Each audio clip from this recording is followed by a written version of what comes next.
Podemos começar? Tá. Então é o seguinte, em primeiro lugar, apresentar agora de frente para o público o André Felipe, à esquerda, que escreveu Suéter Laranja em Dia de Luto, e o Rafael Cal, aqui, que escreveu Maço de Cigarros. Tá? A gente tenta sempre começar e terminar com os autores. Então, eu já queria, antes de apresentar o elenco, quando o Fernando Neves voltar, aí a gente apresenta... chegou. Então, vamos começar pela apresentação, que eu acho mais bacana, e aí eu teria uma pergunta, a gente teria uma pergunta para lançar para os dois autores, e lembrando que a gente conversa aqui, mas a gente conversa, na verdade, aqui. Tá? Então, tem um microfone também aqui em cima para vocês fazerem perguntas que vocês quiserem, não só para os autores, mas para autores, diretores e atores. Tá? Posso pedir para o Fernando e para o José Roberto Jardim apresentarem-se e apresentarem os atores? Sim. Começando com o José Roberto Jardim. Meu nome é José Roberto Jardim, sou dos Fofos Encenam, e hoje a gente trabalhou aqui com essas 7 pessoas, né, dos Fofos. Carol Badra. Eduardo Reis. Fernando Neves. Paulo de Pontes. Cris Rocha. Kátia Daher. Tem também o Fernando Esteves, que está sentadinho ali, de touquinha, que faz todas as nossas direções musicais. Perguntar para o Rafael e para o André algumas coisas, mas a primeira delas que a gente queria saber é a experiência que vocês têm. Antes de falar da leitura propriamente dita, a gente queria perguntar qual a experiência que vocês têm na criação de dramaturgia. Só para lembrar, me fizeram uma pergunta agora, só para ressaltar, frisar, me fizeram uma pergunta agora antes de vir para cá, por que os atores estavam lendo com o texto na mão? Porque, na verdade, a proposta do encontro, ao longo dos 4 módulos do projeto, são leituras dramáticas. Né? Então, a gente tem, inclusive, as nossas datas de envio dos textos, data de análise dos pareceristas dos textos, e o prazo, o período que o grupo convidado recebe os textos para realizar a leitura dramática. A proposta é que não seja realizada necessariamente uma encenação, embora tenha muitos elementos, os Fofos criaram muitos elementos de encenação, mas isso o texto chega para eles por um prazo que não é um prazo tão distante do dia de apresentação, e a ideia é isso mesmo, a ideia é apresentar o texto dos autores. Então, sempre a proposta foi leituras dramáticas. Tal. Então, eu queria perguntar e passar o microfone para os dois, tanto para o André quanto para o Rafael, para vocês falarem. Assim, são 2 jovensíssimos, né? E qual a experiência que vocês têm? Se vocês têm outros textos escritos, se vocês têm textos encenados. E outras coisas que vocês quiserem falar neste momento também, de apresentação, inclusive. Bom, sou Rafael, tenho 27 anos e caí meio no teatro de Paraquedas há uns 15 anos atrás, na escola. Rafael, só para lembrar, foi falado por mim, pelo José, e pelo sotaque, ele é do Rio de Janeiro. Tô vivenciando essa experiência o dia inteiro aqui. Pela primeira vez eu estou encontrando paulistas. Hoje eu cheguei, aí fui ver um amigo gaúcho que mora aqui, aí depois uma amiga mineira. Aí agora estou ouvindo os paulistas falarem fora do metrô, né? Porque até agora eu só ouvi os paulistas falando no metrô. E aí, bom, caí meio de paraquedas, assim, eu gostava de ficar assistindo, sentado na plateia, os meus amigos todos faziam teatro, eu ficava olhando, achava aquilo legal. E era um garoto, escrevia poesia, escrevia umas coisas, aí o professor de teatro falou assim, escreve um negócio lá. Aí comecei a escrever um pouquinho, aí fui escrevendo, assim, aí cresci, continuei escrevendo, continuei fazendo teatro. E acabou que eu passei a gostar de escrever teatro, especificamente. Então, tenho 3 peças encenadas lá no Rio, e 3 peças. Quer citar os nomes delas? Não, só com teatro independente. A gente faz normalmente em centros culturais. Uma chama As Pessoas Felizes Não Têm Histórias para Contar. A outra chama Esperando. E a terceira chama Um de Nós. E aí a gente sempre montou num circuitinho alternativo, rodou alguns festivais. E eu sempre gostei muito do formato do texto curto, que é uma coisa diferente, né? E que não tem muito espaço fora do festival. né? É muito raro você ter uma oportunidade de ler textos curtos, assim, o André deve achar isso também, porque, pô, ninguém vai parar para assistir 10 minutos, né? Então, ninguém vai ao teatro para ver 10 minutos. Então, eu sempre gostei. Lá no Rio tem uma coisa muito forte dos festivais de esquetes, né? Lá no Rio tem muito isso, de cenas curtas, então isso acontece bastante. Então, gosto muito do formato, e nos últimos anos acabou que, como eu me afastei um pouco da companhia, lá, da nossa companhia, eu fiquei mais escrevendo para os textos curtos para eles montarem. Então, é mais ou menos isso. Bom, eu sou de Florianópolis, eu tenho uma companhia lá que chama Diaraxia. Eu sou ator, além de dramaturgo. Diaraxia? Diaraxia. Diaraxia.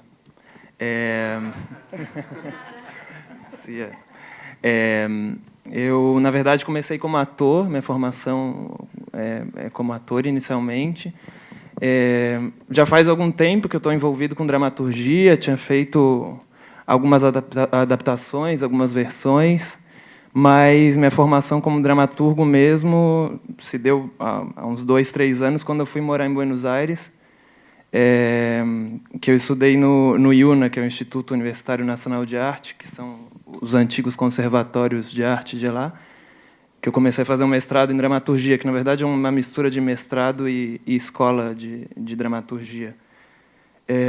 Aí, nesse tempo, eu comecei a escrever, tenho algumas peças escritas, nenhuma montada. Atualmente, eu estou dirigindo e, como dramaturgo, também em um processo com a minha companhia. Um trabalho que deve estrear pelo ano que vem, que chama Distância. Também, esse ano, eu estou trabalhando aqui em São Paulo como colaborador na dramaturgia do projeto Ficção da Companhia Ato, que estreia agora dia 9 de outubro no Sesc Pompeia.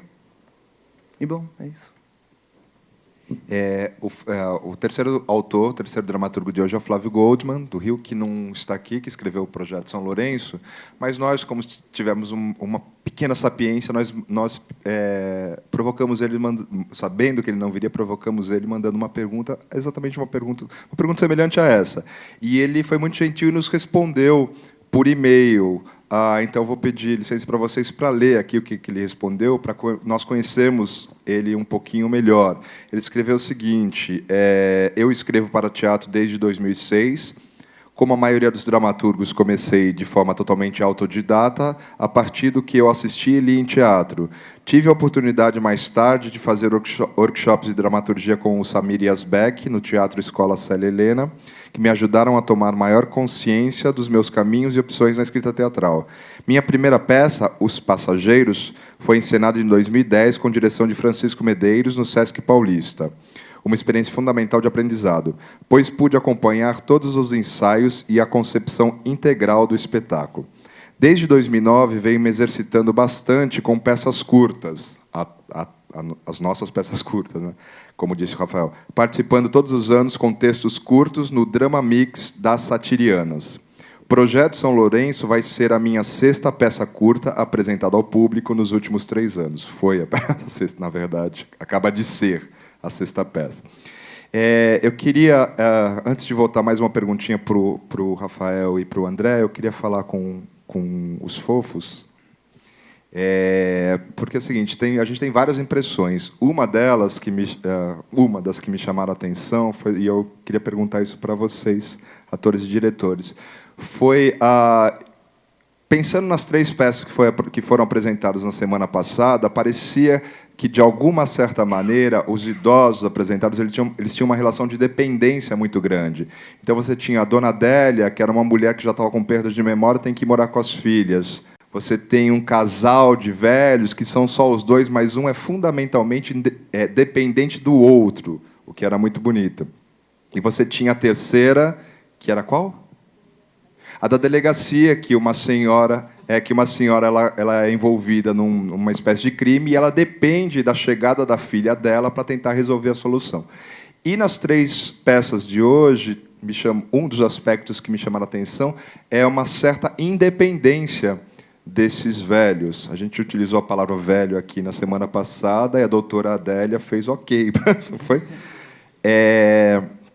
Então, uma certa independência tanto agora no Projeto São Lourenço, quanto com essa senhora que vem e que tem todas essas atitudes, vai para a aula de defesa pessoal. Esses velhos, nessa metáfora que eu acho lindíssima, né, desses velhos superativos, mas dentro de um closet, onde as coisas estão caindo, tal, tudo, ou estão se deteriorando, e aquela senhora que está na frente da sua casa, que está há 22 anos sozinha, nem por isso ela deixou de viver, quer dizer, ela está lá, na espera, mas ela tem uma personalidade, isso não anula a personalidade dela, é uma personalidade bastante forte. Então, esse é um aspecto que me chamou a atenção, uma certa independência deles. E eu queria perguntar para vocês todos, fofos, em especial nas leituras dramáticas de hoje, quais aspectos que mais sobressaíram assim para vocês quando vocês tiveram contato com o material em relação a tudo, tanto em relação ao que era dito quanto em relação à linguagem e tal. Não precisam ser o aspecto, nem todos os aspectos, mas alguns.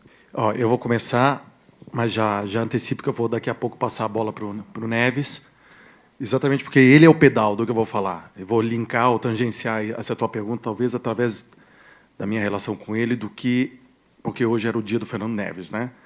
Trazer e conduzir isso. Gentilmente convidou todos os restantes, os outros 7 com o Fernando Esteves aqui. O Neves acabou escolhendo fazer o último texto do Flávio Goldman, né, que está ausente aqui, o que foi muito curioso e me chamou para estar junto com ele aqui, principalmente nesse texto com ele. E você usou a palavra velho, e foi uma discussão que o Neves também trouxe naquela semana passada, e valorizando e recalcando, né? Recalcando não, reafirmando a necessidade de falar velho, sim, e não ter o pudor de usar essa palavra. Aí, quando estava a Adélia aqui, ela veio, trouxe todo um embasamento mais teórico-conceitual sobre isso, sim, que deve ser usado, a gente também não tem que ter medo ou pudor de estar nessa palavra. E quando o Neves falou isso, sim, eu sou velho, qual o problema de falar isso? Vivi muito, já passei de uma metade de um caminho, estou em outra, mas tenho novas perspectivas, né? Um ângulo de visão e pontos de vista que só eu agora posso ter por causa dessa caminhada. E essa forma de caminhada vai fazer como você olha. Então, na verdade, eu só queria... É uma fala um pouco mais afetiva do que conclusiva ou técnica, claro, que eu acho que você está esperando. Mas falar o quanto foi bonito a gente poder terminar 6 textos com características distintas ou não, e sendo que o último texto apresentado hoje era de uma velha que estava indo para uma aula de defesa pessoal com um problema de excesso de memória, nessa grande metáfora, né, talvez brasileira, de que o Brasil está onde está porque não tem memória, e um homem da modernidade contemporâneo falou assim, bicho, vamos para frente, é para frente que se anda. Os dois discursos sempre sendo válidos, mas por que ela decide falar assim, não, eu só vou conseguir olhar para frente se eu tiver com todo o meu passado muito bem arquivado, né? E o Neves escolheu fazer o último texto da nossa última apresentação, sendo o único dos fofos que tem a idade um pouco mais próxima de todos os textos que nós lemos, porque é um grupo muito jovem para esse tipo de... A melhor idade? Interrogação, né? Que é o nome. Então, eu achei muito emblemático e belo assim, para a gente. Estou falando de uma maneira até meio egoísta, assim, do grupo falando, agradecendo ao CCBB mais uma vez por essa oportunidade, a Lê e a Marici, que fizeram esse convite gentilíssimo para a gente, e a oportunidade desses autores que escreveram, né, tiveram a proponência de escrever, mandar para cá, e a gente poder receber e fazer essa grande diversão junto. Porque isso aqui é porra, bicho, é uma diversão, né? É até safado falar isso, mas é. Então, para falar que foi um final de ciclo muito curioso e interessante, da gente poder se reunir fazendo essas coisas, e ter o Neves, no final, tendo encerrado isso. Assim, eu acho que foi muito bonito, muito emocionante. Para mim, para a gente, tenho certeza que falo isso também em nome dos outros aqui, fofos. Então, agora eu passo para o Neves, e ele vai falar de maneira mais interessante sobre teatro, dramaturgicamente, a coisa toda. É bem assim, né?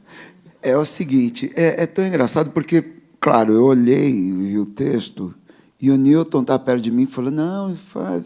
Porque se for, eu ia ficar em dúvida, né? Falar, nossa... Enfim, daí também é o seguinte, é isso que ele disse, eu tenho mais tempo de vida e é tão engraçado que eu peguei o texto lendo e comecei a... Era cômico. Eu peguei e comecei a ler, em casa estudando, e falei para o Zé, você dirige, né? Quando a gente começou a trabalhar, ele pediu para o Fê uma música, e o Fê veio com uma música que é do Zequinha de Abreu, né? Todas. E tão engraçado que depois eu pedi uma música para ele no final do carteiro, e ele falou também é Zequinha de Abreu. Eu nem sabia, porque eu ouvia minha avó, quando eles tocavam piano lá em casa, minha avó adorava essa música e pronto. E daí entrou essa música. Ontem, no ensaio, já ficou meio assim, a comédia meio que foi para o saco. Quando chegou aqui, o primeiro ensaio, o Fê entrou com uma música final que falou, nossa, eu falei, mas parece que não era essa. O Zé falou assim, gente, você foi para o drama total. Eu falei, não, tem que sair depois, no fim, né? Porque daí eu comecei a me conter, porque foi a coisa mais engraçada. Eu estava preocupado, eu falei, eu vou me emocionar. Começar a falar do Hair, começar a falar das coisas, de lembranças. E foi muito complicado, porque eu me emocionei de verdade. Eu falei, gente, eu preciso sair disso rápido, porque a gente combinou que seria comédia no fim, porque a comédia é engraçada, ela sai para defesa pessoal, e tirando mão para cima do doutor, né? Todas as questões que envolvem. E eu, no texto, eu contei quanto tempo da ditadura, falei, 48 anos. Eu quero esquecer, daí eu falei, não pode ser, porque é 48 anos a partir de 64, apaga uma porrada de coisa interessante dos anos 60, não dá para pagar, não dá para pagar, porque eu já queria cortar. É assim, eu não tenho saudades de nada, nada. É tão engraçado falar isso, eu tenho saudades dos meus, que se foram, mas eu não tenho saudades de nada, nada, nada, nada. É a coisa mais engraçada, eu espero chegar aos não sei lá quantos, mas assim, com memória, porque é tão saudável a gente não se prender, porque eu tinha um texto a semana passada que era exatamente isso, uma mulher presa no passado, na casa que ela não conseguia sair, e tortura a vida da família inteira, vira uma tortura por conta disso. É a coisa mais esquisita. Agora, esses textos vocês nos mandaram, a gente não escolheu, coincidentemente, são todas velhinhas, bem resolvidas, com personalidade bem forte, né, personalidades fortes, e foi muito interessante, que traz toda uma memória. Eu, por exemplo, eu vi a Carol lá com a sogra dela, lá da Moca. Eu fui vendo, a gente vai buscar as pessoas, você vai vendo e projetando esse quadro de reminiscências, de lembranças.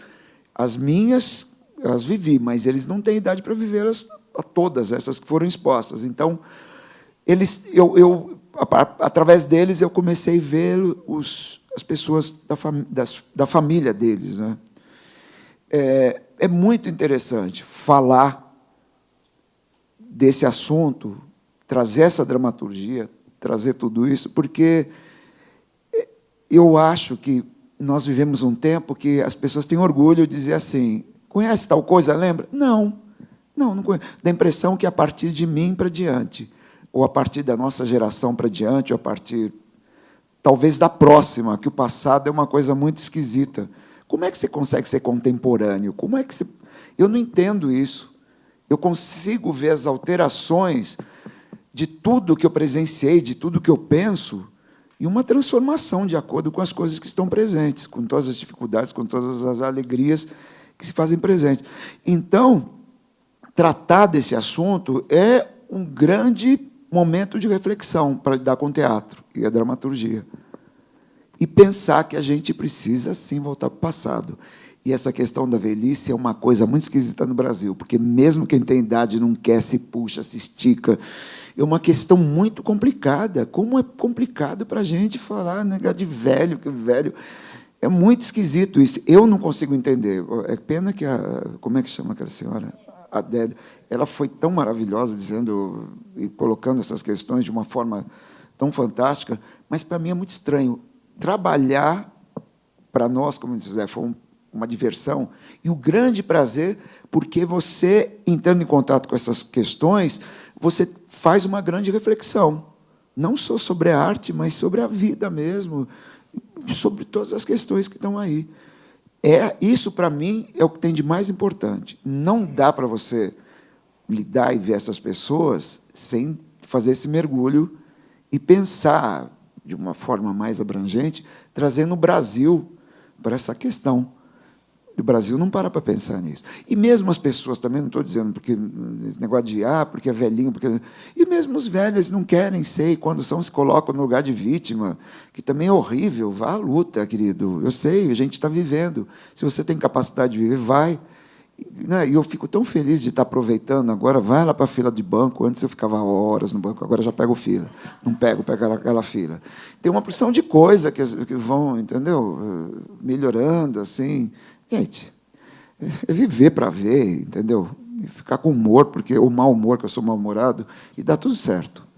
Então, vamos fazer o caminho inverso. Perguntar para o André e para o Rafael como fica a impressão de vocês em relação às leituras, o trabalho que foi feito e, quer dizer, vocês já viram a experiência que vocês têm como autores, vocês sabem como é a transformação ou que espécie de transformação que o texto ganha quando ele vai para a cena.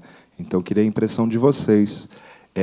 E vou começar com o Flávio Goldman, porque ele acabou de escrever para a gente dizendo que ele assistiu a apresentação via Twitter e parabeniza tanto os diretores quanto os atores. Tá?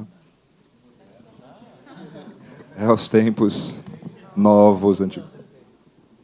O Flávio, não sei, mas eu imagino que seja a casa dos 30, talvez. Mas eu não sei. Talvez ele escreva para a gente falando, não, essa é 18. Tá? Mas eu não sei. Rafael e André, se quiserem falar sobre a experiência de hoje. Não foi por causa do texto. O texto dele, ele tem mais idade, por conta de... Não, gostei. Acho que... E gostei do tom meio mal-humorado, né, dela. A Vega é mal-humorada. Acho que é legal ouvir o que o Fernando falou. Eu venho da história, né? Eu sou historiador e sempre trabalhei muito com questão da memória. E como a memória é uma coisa inventada, né? Uma coisa que a gente inventa a partir de um dado real. E a velhice tende a trazer uma idealização, né? Tanto para quem não é velho, sobre o velho é sempre aquele... Parece com a sua avó, né? Parece alguém legal, alguém muito bonzinho. E sobre o passado, né? Ontem foi melhor. Quando eu era jovem, o mundo era muito melhor, era mais tranquilo. E acho que a nossa preocupação aqui é exatamente construir isso, né? Que o velho pode ser mala também, né? Porque tem velho chato, sem querer falar mal de... Tem muito velho chato, né? E como tem jovem chato, como tem todo mundo chato. Só que criança é sempre chato, né? Pô, você fala assim, que criança chata e tal. Agora, quando aparece o velho, não pode falar que o velho é chato, né? O velho é bonzinho, porque, podia ser seu avô. Um dia você vai ficar velho também, né? Eu ouço muito isso. Eu tenho muito medo de ficar velho, eu confesso, assim. Eu tenho 27, eu tenho muito medo de me imaginar com 80, sei lá. Não que 80 seja uma idade ruim, o que eu estou dizendo será que eu vou... Essas coisas que eu falei, eu já ouvi, né? Eu já ouvi os meus alunos falando isso. Tipo, para que velho vai para a rua? Para ficar na minha frente? Para sentar no meu lugar no metrô? Né? Para furar fila na hora... No domingo eu estava fazendo compras e aí tinha uma velha brigando com um garoto na outra fila. Você está na fila preferencial. E o garoto, tá, a senhora quer vir aqui? Não quero ir aí. Eu só quero reclamar que você está na fila preferencial. Por que não vai lá, cara? Né? Então, é um pouco trabalhar com a desconstrução disso. E acho que foi legal. Bom, primeiro, parabéns para os fofos, para os atores, para os diretores. Para a gente, falo para a gente, mas para mim, foi uma experiência bem divertida ver essa transformação do texto para os corpos, para as vozes. Eram 4 personagens, então... Foi bom, já li muitas vezes com a minha voz, né? E muito bom ouvir os atores, ouvir essas várias vozes. E, ao mesmo tempo, também eu estava ali, assim, tenso na cadeira. Essa experiência que é uma mescla de dor e prazer, assim, como autor, né? Primeiro, dor por uma sensação egoísta de autor, de, poxa, isso eu não imaginei assim. E prazer por, poxa, isso eu não imaginei assim. Pelo mesmo motivo, duas sensações diferentes. Mas muito bom, tenho vontade de... O vídeo depois fica disponível? O vídeo depois fica disponível? Fica disponível. Ver depois mais relaxado, assim, lembrando que, mais. além do vídeo, todos os textos, os 6 textos que nós selecionamos, eles estão disponíveis no site do projeto. Mas muito bom ver também o funcionamento de coisas do texto, da questão da luz, por exemplo, das palavras mesmo. E também a leitura, como o Alessandro falava, já apontava para elementos de encenação mesmo, né? Então era interessante ver também a proposta e a voz do grupo também dentro do texto, né? Eu acho que é isso que a gente faz também como autor, né? De escrever algo incompleto, que só seja completo com o corpo dos atores, com uma proposta de grupo de direção. Perfeito. Acho que a gente pode abrir e ver se tem pergunta aqui. A gente faz pergunta aqui também. Acho que a gente pode ficar à vontade. Eu já vejo uma mão levantar. Você fala seu nome, por gentileza? Precisa falar aqui? Sim, porque a gente precisa gravar para depois. Alô? Disso. Oi. Obrigado. Meu nome é Patrícia. O Rafael, de certa forma, já respondeu um pouco a minha pergunta. Qual foi o ponto de partida de vocês na construção do texto? Uma lembrança, uma lembrança do passado, uma cena, como você falou, que viu no supermercado, dessa senhora com o jovem. Qual foi o ponto de partida? Eu já queria escrever alguma coisa sobre solidão, e quando eu era criança eu ouvia muito uma história, né? Acho que todo mundo já ouviu isso, de fulano foi embora, né? O pai saiu um dia de manhã para comprar cigarro e nunca mais apareceu, né? Saiu numa manhã de Natal e nunca mais voltou. Então acho que tinha um pouco isso, né? Uma velha fumando, né? Pô, não é legal uma velha fumando. E o cara saiu para comprar o cigarro e nunca mais apareceu. E aí eu sempre, pelo meu medo de ficar velho, né? Eu tenho medo de ficar velho porque eu acho que você vai ficando velho, algumas pessoas vão morrendo, né? E chega um dia que, você vai ficando muito velho e não tem mais ninguém, porque todo mundo já morreu, e você acaba ficando sozinho. Sei que pode parecer uma visão meio pessimista para alguém de 27 anos, desculpa. Mas eu sempre associo um pouco isso. Quanto mais velho você vai ficando, menos gente que você conhece lá atrás vai continuar fazendo parte. Então, eu queria falar basicamente sobre solidão, e acho que é um pouco isso. Acho que é um texto de uma mulher chata porque é sozinha. Eu parti, na verdade, eu primeiro criei os personagens, o espaço e a situação, de uma imagem, assim, de uma imagem mental, uma foto desses velhinhos, desses 4 velhinhos dentro de um armário. E a partir disso, comecei a improvisar com essas figuras. Não fui escrevendo, pensando em algo tão temático, pensando na velhice. Deixei que emergisse mesmo dessas figuras, as questões que foram surgindo de memória, de dificuldade com fala, com movimentação, enfim, partir dos personagens e da situação, basicamente. Mais perguntas? Tem sim aqui. Meu nome é Mauro. Eu trabalho no SESC aqui de São Paulo, na unidade de Belenzinho. Antes de mais nada, parabéns pelo Centro Cultural ter esse projeto. Parabéns pelos fofos, eles sempre são muito fofos, realmente. A gente já conhece eles faz tempo, né? O pessoal dos fofos. E, antes de fazer minha pergunta, só queria colocar uma questão aqui que é bem interessante, que no Suéter Laranja em Dia de Luto, a personagem fala de... Entre a fala de uma das personagens, a fala de menina tinha essa fumaça negra que rodeava ela, né? E isso vai ao encontro também do que o Rafael acabou mais ou menos falando, né? Que ele tem um certo receio de como ele vai envelhecer. E, na verdade, eu acho que a Adélia já tem falado isso para vocês também durante as falas dela, que, na verdade, o idoso ele não fica ranzinza quando ele se torna idoso. A pessoa, na verdade, é o que ela é. Quando ela vai envelhecendo, vai se... Eu melhorei. Graças a Deus, Neves. Mas a tendência do idoso é, geralmente, ficar um pouco mais apurado aquilo que ele tem, né? É claro que, dependendo do decorrer da vida do idoso, né, a coisa vai se transformando. No caso do Neves, por exemplo. A semana passada, inclusive, ele falou sobre a opinião dele de estar entrando na terceira idade, né? Muito ser feliz, idoso. Né? Tem esse detalhe. Agora, eu queria saber...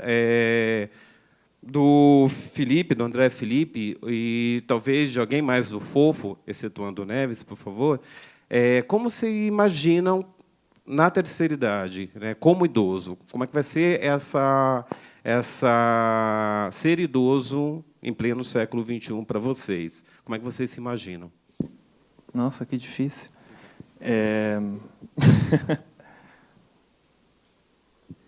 Deixa eu pensar aqui. Construir uma imagem mental.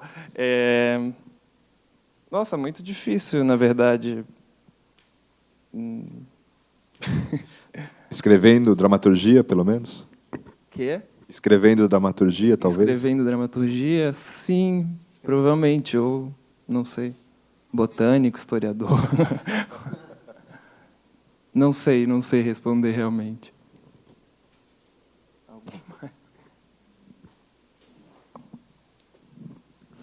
Eu me imagino melhor. Idosa.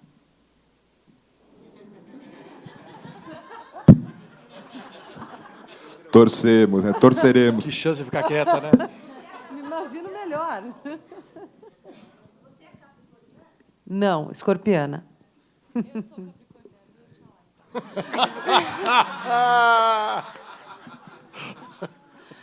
Eu já pensei várias vezes isso, assim, tem um pouco, eu acho que essa coisa da solidão é bem, a gente pensa bem nisso, né, assim, porque, sei lá, às vezes a gente escuta assim, você não vai casar, você não vai ter filho, você vai ficar velha sozinha. Aí, quando eu lembro disso, eu penso assim, não, eu tenho um monte de irmão, se eu ficar velha sozinha, eu vou fazer bolo e chocolate, vou levar o sobrinho, tudo para lá, sozinha eu não fico. Só que aí eu fui ver a Bibi, né? A Bibi Ferreira. Eu falei, ai, que sozinha, eu quero ficar igual a Bibi. Eu quero ficar no palco, até bem velhinha. Com uma orquestra, né? Com uma orquestra cantando. E, sei lá, é que a gente fica com todos esses medos e tudo, mas eu acho que tem... Eu fico vendo o Neves também. O Neves fala assim, a gente tem que ficar sempre perto de gente jovem, porque a gente fica jovem também, a gente vai conhecendo outras pessoas, e ele faz isso, ele cativa muito a amizade de todo mundo que vai cercando ele, de trabalho, e isso que ele falou semana passada, da felicidade, eu acho que tem a ver com isso também. A gente trabalha junto, o grupo assim, convive muito tempo junto, e ele não tem filho, né, Fê? Não é nada disso. Ele nunca está sozinho. Então, as duas aqui, mais novas, que ele dirige, da Academia de Palhaços, e ele está sempre cercado de gente. Assim, acho que a solidão é sempre uma questão, mas eu acho que o trabalho também, você está sempre criando, né? A gente não vai ficar sozinho porque não tem, a cabeça fica sempre tão cheia de coisa. Sei lá, enfim. Deixa eu dizer, então, é engraçado que quando eu comecei a fazer teatro, me chamavam para fazer príncipe.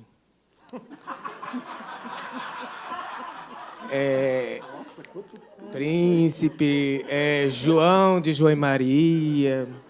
Eu digo, não, que coisa legal de fazer. Tempo. Faz tempo. Aí o tempo foi passando,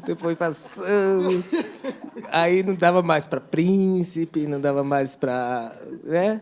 Aí eu descobri uma coisa legal. Eu acho que quando eu ficar velho, eu acho que eu vou... Porque eu tenho uma empatia assim de fazer, porque eu tive uma escola muito grande de Papai Noel, que eu fiz Papai Noel 7 anos. Em shopping. E aí, eu acho que, a essa altura do campeonato, eu não vou casar, né? Não vou ter filho. E eu gostaria muito de ser um Papai Noel, né? Então, assim, eu me vejo com aquela empatia, assim, né? Aquela bondade.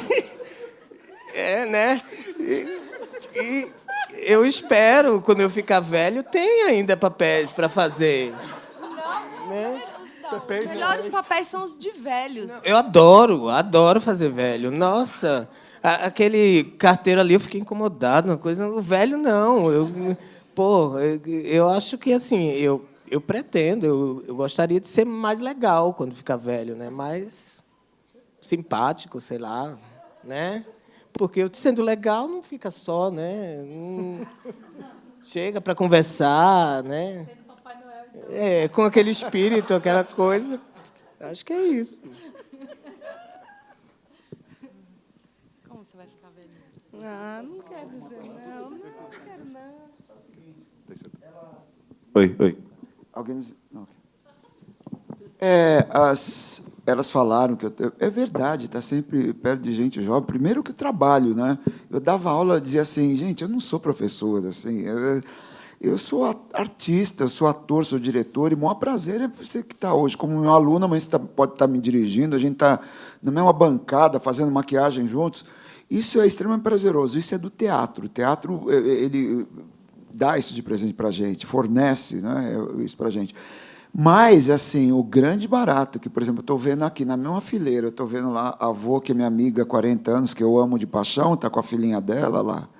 E aqui, na mesma fileira, tem duas bonitinhas aqui, que foram minhas alunas na Unicamp, eu dirijo a companhia que eles têm, e está tudo junto. Ou seja, bom, não é só porque tem gente que fica, ai, já envelheceu, não. Eu tenho os meus amigos lá dos anos 60, eu os trago até hoje, muito próximos, porque é extremamente importante. E essas pessoas novas, isso é fantástico, não dá para estar... E outra coisa, quando perguntaram para ele, ele falou, eu não sei, a gente não sabe mesmo. É trabalhar, sair, estudar, fazer tudo. A gente tem a vida para aproveitar. Assim, a minha mãe às vezes dizia, Fernando, você dormiu 3, 4 horas, como é que você aguenta? Eu falava, estou aguentando, está ótimo. Eu ia para a USP, saía, corria, ia beber, fazia tudo que tinha que fazer. E foi indo. O teatro, quando entrou na minha vida, eu vivi trabalhando de terça a domingo, fazia boate, fazia infantil, ia para a festa, viajava o tempo inteiro estudando e fazendo. Quando eu dei conta, eu já estava nos 60. Parou? Não. Eu trabalho mais do que eu trabalhava antes. E eu estou mais ativo do que antes. Não existe, eu não sei, é claro, cada história é uma história, mas a gente vai levando de acordo com o que a gente acha que vai ser. Porque se você fala, eu vou... Não fiquem pensando muito, gente. Trabalhem, estudem, saiam. Não pensa, não é para pensar, não é para ficar carregando, como gente que carrega a morte em vida, não é para ficar carregando velhice na juventude. Não é para fazer nada, e nem velhice querendo resgatar, não existe isso. É viver o momento, a vida, aquele momento sempre aproveitando com pensamento de refinamento, que eu acho isso importante. A gente está aqui, eu fico imaginando, para piorar? Não, vamos melhorar em todos os sentidos. Tudo. Se você é um ator, você vai trazendo, vai estudando. É isso, viver é isso. Não é para ficar com muita reflexão, com tantas questões. Elas vão aparecendo naturalmente na vida, não precisa nem se preocupar, que vai aparecer muita coisa para resolver, para pensar, para refletir. Tudo, esse convívio de família, de sociedade, de trabalho, isso aparece normalmente, naturalmente, a não ser que você se tranque na sua casa e não abra a porta para o mundo. Porque, se você abrir, as coisas vão aparecer. Então, e para mim, eu não sei, às vezes eu fico preocupado, mas não pensem, só não parem, andem, continuem. É isso, imagina ficar... Eu, com 30 anos, eu nem estava aí, com 40, 50, 60, eu falei, chegou, que bom. O que eu tenho direito? Não precisa pegar fila de banco. Está ótimo. Eu vou vendo que eu tenho direito, que eu não tenho direito, é só isso. Vou perguntar para os dramaturgos, se vendo esses textos e outros textos seus também, se tem a vontade de retrabalhar neles, ou mudar alguma coisa, ou não, tem um desapego de, assim, não é mais meu e vão fazendo. Com o que vocês viram hoje e com os outros textos também que vocês já escreveram. Bom, duas coisas. Primeiro, sempre quando eu escrevo, eu tenho esse pensamento de... Eu estou escrevendo uma proposta de algo que vai ser continuado por outras pessoas, né? Que pode ser por mim, agora nesse processo que eu estou como diretor, ou por um outro grupo, outros artistas. Mas vendo agora o texto, me deu vontade de voltar ao texto também, de coisas muito específicas, assim, mas falas, algumas palavrinhas que eu mudaria, enfim, me deu vontade de voltar ao texto, não de mudar a estrutura e de seguir. Acho que a estrutura dele é essa mesmo, curta, pequena, mas alguns detalhes assim. Que escutando, isso que eu falava, de escutar essas vozes, essa dinâmica de vários corpos, me trouxe outras coisas. Eu acho que quem escreve é sempre meio angustiado com o que escreve, né? E então nunca acaba. Mas, desde a primeira vez lá, com 15 anos, quando escrevi um negocinho lá para o professor, ele foi o primeiro cara a me dizer o seguinte: pô, olha só, desapega. Depois que tu entrega na mão do diretor, não é mais seu, porque senão você vai ser um saco, né? Tu vai ser um cara chato, o cara vai ficar assim... E às vezes o diretor não gosta muito de autor vivo, né? Porque o autor vivo se mete um pouco na coisa toda. Então, eu, desde que comecei a escrever, vinha exercitando esse desapego. Quando eu olho, eu falo, pô, podia ter trocado a ordem, podia ter usado uma outra palavra ali, podia ter posto uma outra, acho que dava para acelerar o ritmo, dava para fazer... Eu falei, cara, não é mais meu. Sabe? Eu acho que serve como aprendizado, às vezes, para outras coisas, que, porventura, eu for escrever, mas voltar nesse, acho que não. Acho que é isso. Para o bem ou para o mal, assim, é isso que está feito.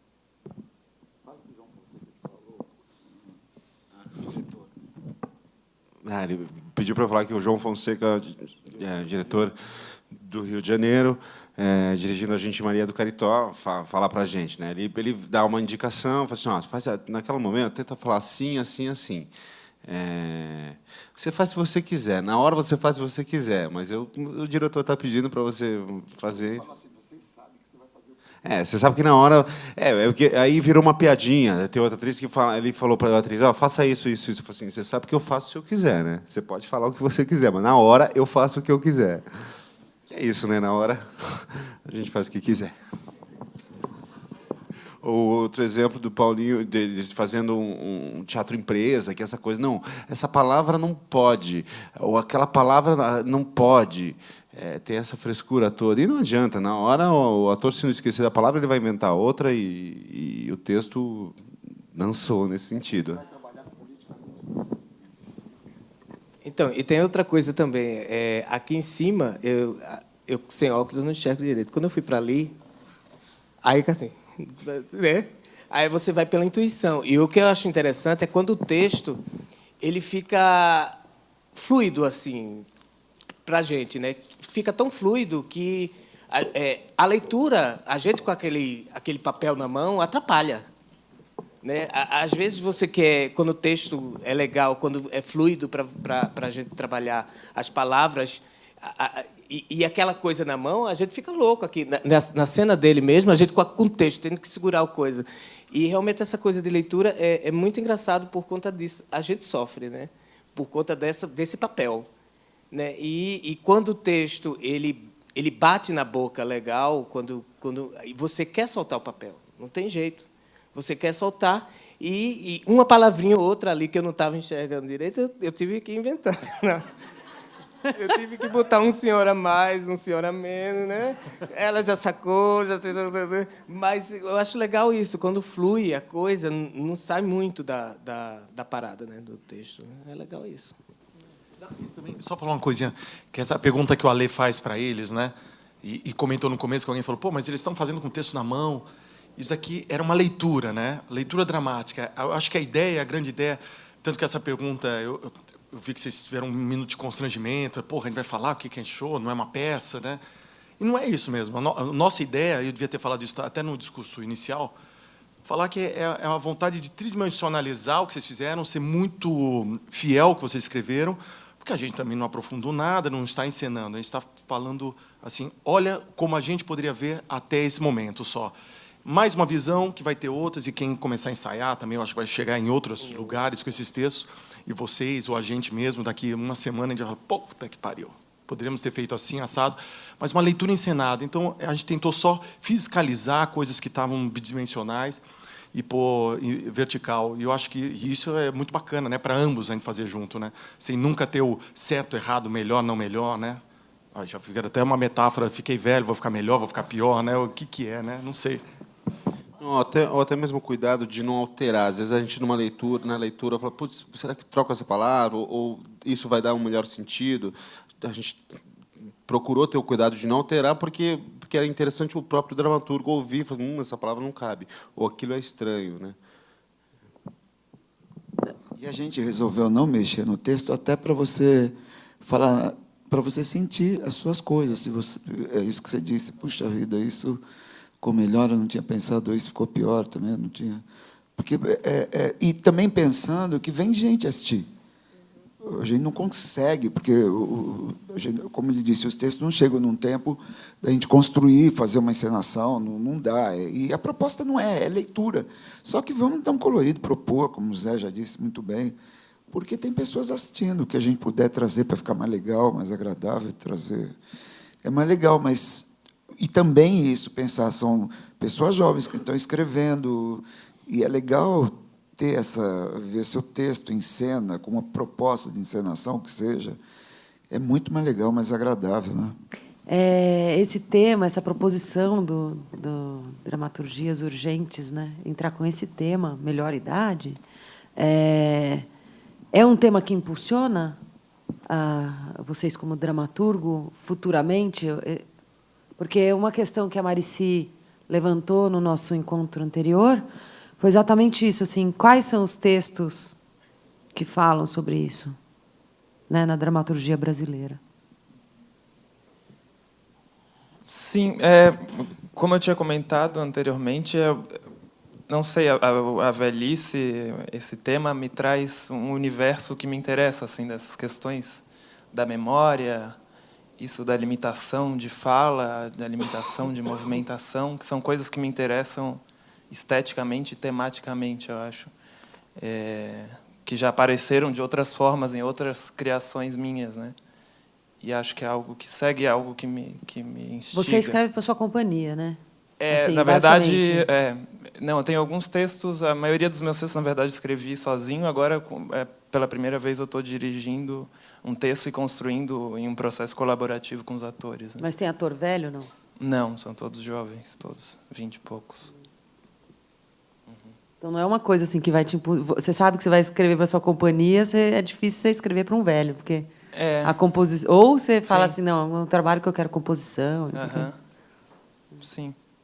É o segundo espetáculo da companhia, que chama Ponto de Partir. É engraçado, porque a gente também trabalhou com esse tema, com duas atrizes jovens, e que faziam de velhas e voltavam para jovens. É algo que já tinha aparecido, assim.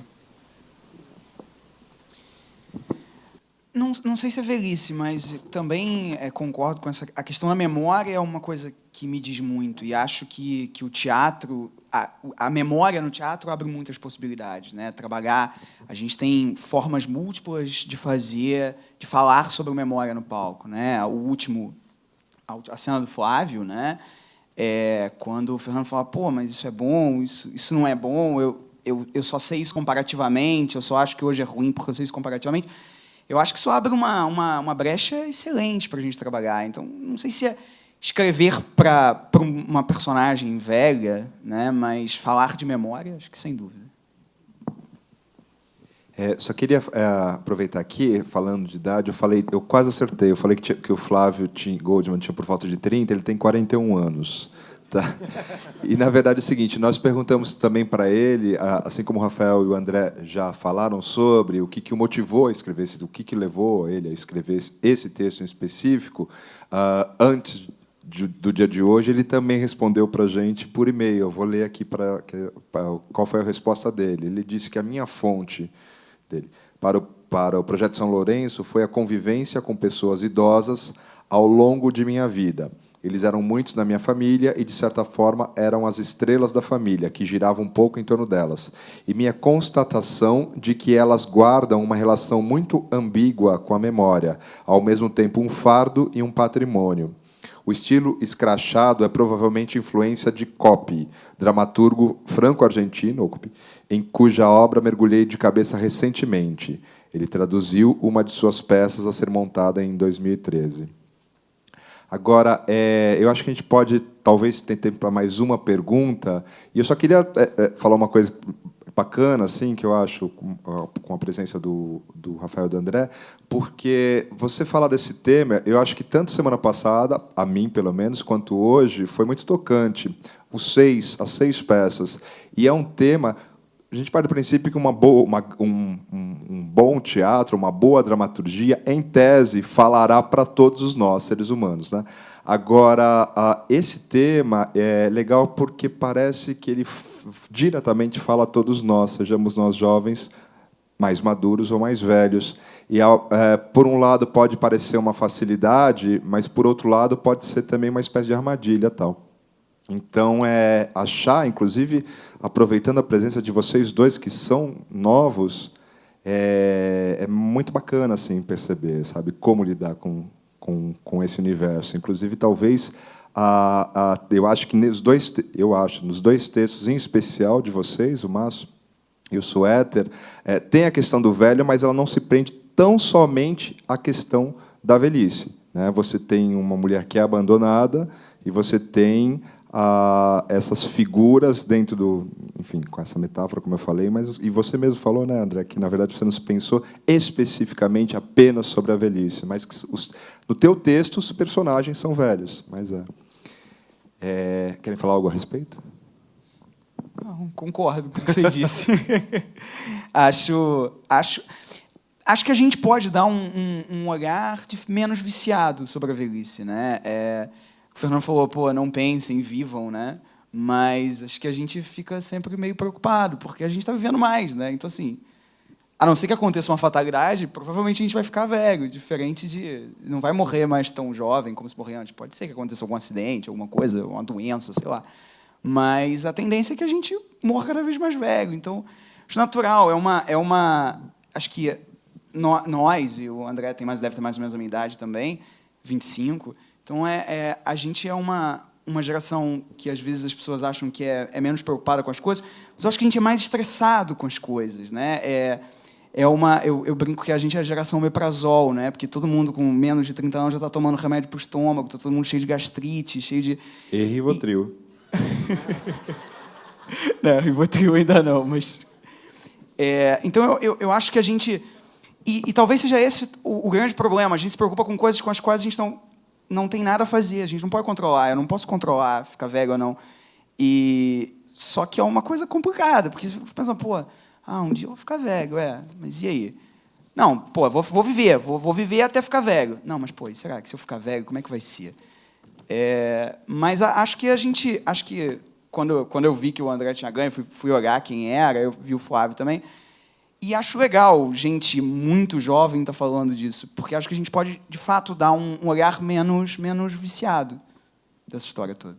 Eu queria perguntar exatamente isso, porque eu, às vezes, vejo na televisão, assim, 17 anos, é quando o pessoal entra na faculdade hoje em dia. Eles falam assim, não, parece um discurso pronto. Eu vou fazer a coisa, depois eu faço mestrado, depois eu vou fazer doutoramento no Harvard, e vou não sei para onde, que depois eu volto. Falei, gente, a vida dele já está decidida. Eu falei, que menino, será que ele não vai ter uma crise? Será que ele não vai ter uma indecisão? Será que não vai ter alguma questão, sabe? Agora você falando, eu falei, será que é por isso que eles têm medo da velhice? Porque já estão se preparando antes? Eu não sei, é por isso? Sei lá. É isso que acontece? Acho que pode ser. Ainda que não se cumpra tudo o que se pensa, né? Porque a gente estuda, aí depois termina a faculdade, faz o mestrado, faz o doutorado, trabalha, ganha dinheiro para ter filho, para pagar a escola do filho. Para o filho estudar. Um dia terminar o doutorado, ter um filho, pagar a escola do filho. Meio que a gente está preso numa roda, né? Ainda que a gente tenha consciência disso, que a gente... não, pô, olha só, a gente está preso numa roda. Mas a gente continua preso na roda, né? Continua lá o hamsterzinho mexendo, girando ali sem parar. E talvez seja por isso. E acho, reafirmo isso, acho que a gente tende a se preocupar cada vez mais com as coisas com as quais a gente não pode resolver. Pela preocupação. Pô, meu Deus, tem isso. Não posso fazer nada, mas, pô, tem isso. Com uma velha lá no mercado, você está na fila do caixa preferencial. Tá bom, então a senhora entra. Não quero entrar. Eu quero que você saiba que você está na fila do idoso. E é meio dormir com isso, né? Sei lá, acho que... volto a dizer, acho que a gente se estressa cada vez mais. Acho que a gente já nasce muito pilhado. Quando você falou do Flávio, o Flávio deve ter 15 anos porque ele está mexendo lá no computador. Acho que isso piga a gente um pouco, né? Você fica lá no F5, atualizando, querendo saber, será que mudou alguma coisa? Será que apareceu um comentário? Aí agora está tendo a transmissão pelo Twitter. Aí você fica, será que alguém está falando alguma coisa? Em casa eu assisti os outros, e aí do lado fica passando, né? Os comentários do lado. Aí eu falei, cara, o que será que estão falando de mim agora, nesse momento? Eu estou estressado aqui. É tão engraçado que altera a rota. Tem um amigo que agora mora em Omeprazol. Floripa, que o Ronaldo Piovesan, que é super meu amigo, e daí o Ronaldo tinha um amigo que o irmão dele morava em Nova York. Quando em 67 lançaram o disco dos Beatles, Sgt. Peppers, o irmão dele mandou, até chegar no Brasil, as coisas lançadas na Inglaterra, demorava um ano para chegar aqui. Bom, e não tinha essa questão da comunicação. A gente fez uma festa para todo mundo ouvir o disco. Todo mundo dizia, chegou, vamos ouvir o disco. 16, 17 anos, festa para ouvir o disco dos Beatles. Imagina, hoje em dia você vê guerra pela televisão, pelo computador, tudo. Não, ele viu a gente. Hello, para onde que olha? Não, é absurdo, é o grande irmão, né, de 1984. Eu ainda não tinha descoberto que ele já tinha chegado, já chegou há horas.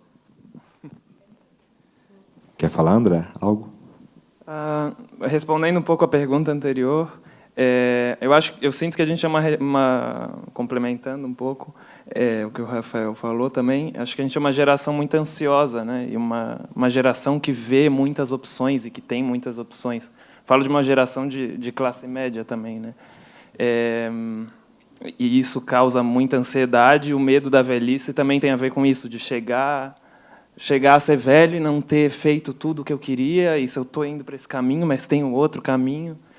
E o medo de chegar e ser um velho amargurado que escolheu o caminho errado. Acho que tem um pouco de um fundo disso. Eu fui parar no teatro com 26 anos. Eu falei, vou para a filosofia, vou ser jornalista. Isso porque eu sou de família de artistas. Eu comecei a fazer teatro com 26. Sim. Pessoal, acho que o caminho da arte também tem isso, que também é bastante impreciso, né? Eu tenho uma irmã que é médica e o caminho dela é muito mais. Fez o curso, depois tem a residência, depois tem a outra residência, depois, enfim.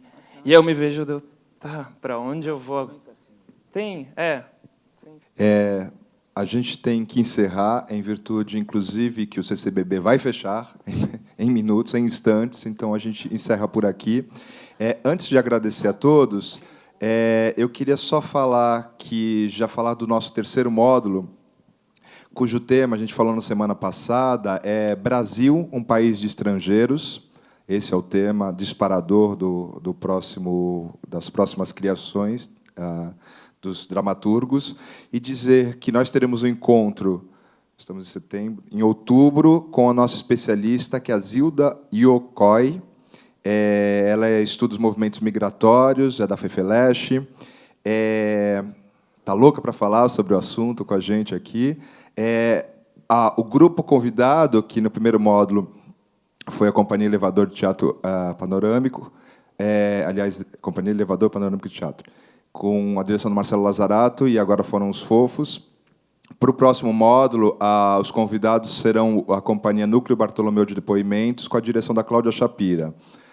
Os pareceristas, para o próximo módulo, seremos eu, mais o Franz Kepler e o Evil Rebouças.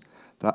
Queria falar também para aquelas pessoas que compareceram em todos esses 4 encontros aqui no CCBB, no segundo módulo, essas pessoas têm direito ao certificado, que nós já falamos anteriormente, e elas vão receber esse certificado assinado por todos os responsáveis pelo correio. A Cavantan, que é responsável pela produção, vai enviar diretamente para vocês. Tá? Eu acho que é só agradecer a vocês, agradecer aos Fofos, a Companhia Os Fofos Encenam. Eu sei o nome de todos, mas o sobrenome talvez eu escorregue. Então, eu vou ler, mas agradecer a Carol Badra, que está ali, a Cris Rocha, que está aqui, o Eduardo Reis, a Kátia Daher, que eu nunca falo direito, é isso?